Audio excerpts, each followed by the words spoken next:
Welcome to that Bible Guy. How can Jesus be the only way? I'm sure you've heard this and maybe heard it rephrased in another way. How can you possibly believe in that? That what you believe about truth is the only truth there is, that Jesus is the only way.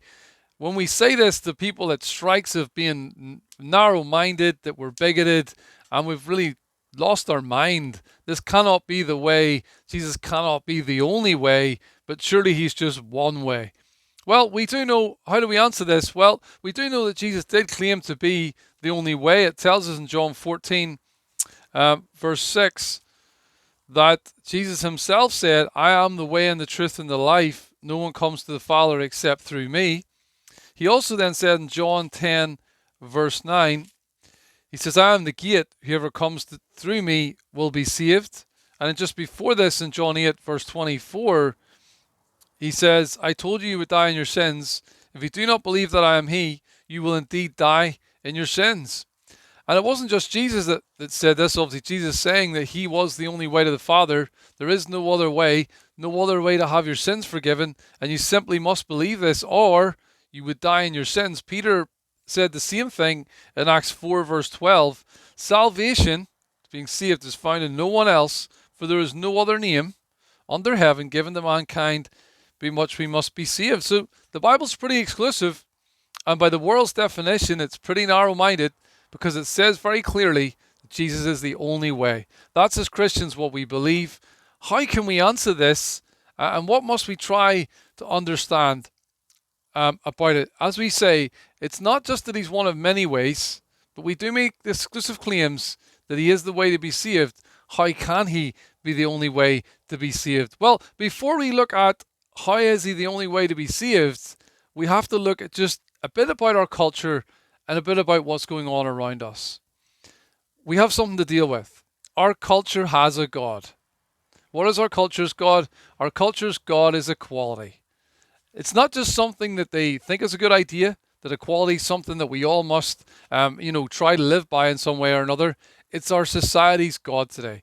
All truth claims are seen through the lens of, does it promote equality? Is it bringing up more equality? This has become the God of our age. And what does this lead to in terms of religion? Well, beliefs about religion then result in religious pluralism. The idea that all paths lead to God and that there's element of truth in all religions, and your claims about Jesus could not be right because they're too exclusive and too narrow-minded. They don't suit our modern liberal agenda. And this becomes the issue.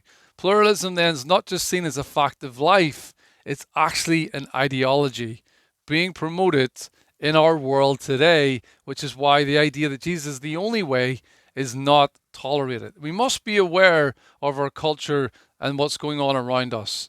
Pluralism is encouraged and desired. Equality, pluralism is what the world seeks. If it promotes that, it's good, and if it doesn't, it's not good. And that's the way it's seen. Truth gets lost in that environment. Truth claims are then censored and seen as imperialist and divisive. If you make a truth claim of any kind, like we make about Jesus, it must be censored. It can't be right. It's not going to promote equality. It's not going to promote pluralism. It's going to be an imperialist idea, and it's actually, in the end, divisive. And we must, as I say, be able to see this liberal cultural agenda, which strikes at the heart of truth and the truth claims we make about Jesus.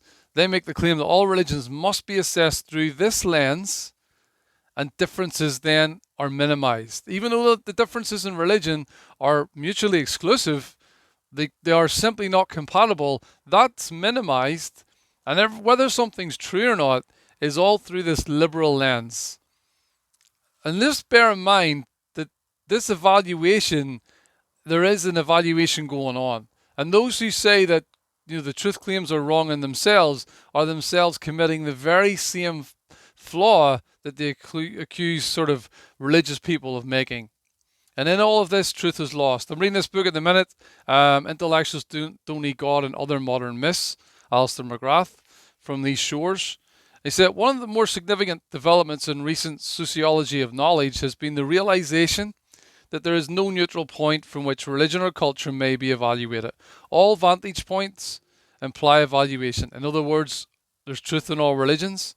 Hick and Cantwell Smith naively assume, as is a couple of the religious pluralists, assume that their liberal pluralist approach is detached or objective, whereas it's actually nothing of the sort. And in fact, the fact that they've decided, that the society's decided this is the lens in which we need to see religion, is committing the very same fallacy that they accuse Christians and religious people of making. So it's important to be aware of what's going on in the background behind the things that we hear. How can, though, Jesus be the only way?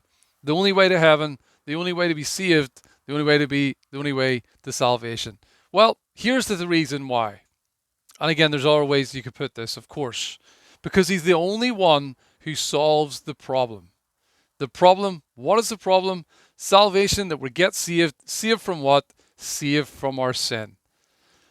We all agree, most people we speak to will all agree that there should be punishment. That's why we have our law courts, the police, justice system. There should be punishment. Most people agree on that, almost everyone. And they also agree that they've done things that deserve punishment. So we are guilty as well. We're all guilty. We don't live up to the standard we believe we should, and we all deserve punishment. So we all acknowledge that we all need to be saved. And there's no one else who can save us. No one else who died for the sins of humanity. No one else who was God in the flesh. No one else who died the death for people's sins and then was raised again to life, showing and demonstrating that he was in fact God.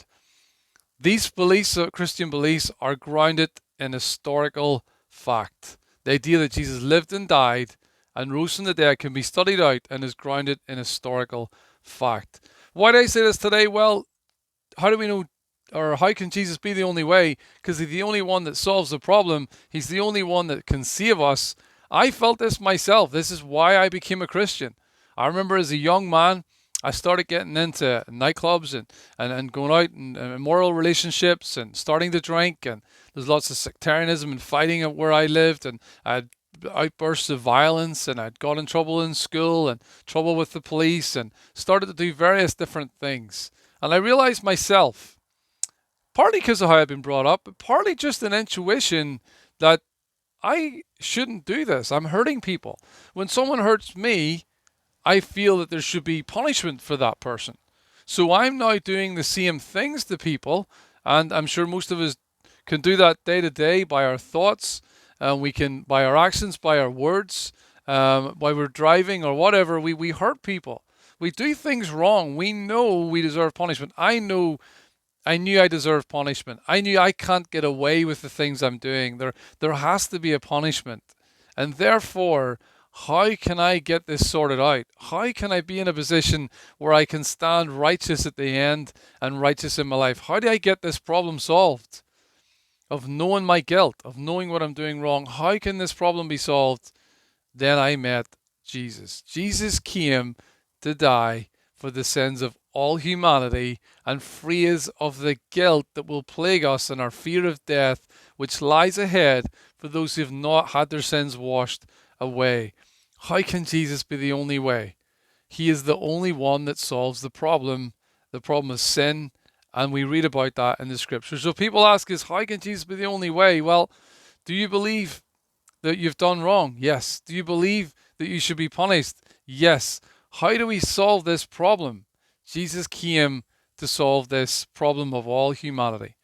If you like this today, please hit the like button. Please share it on for other people. Please subscribe to That Bible Guy, and let's get his word out there.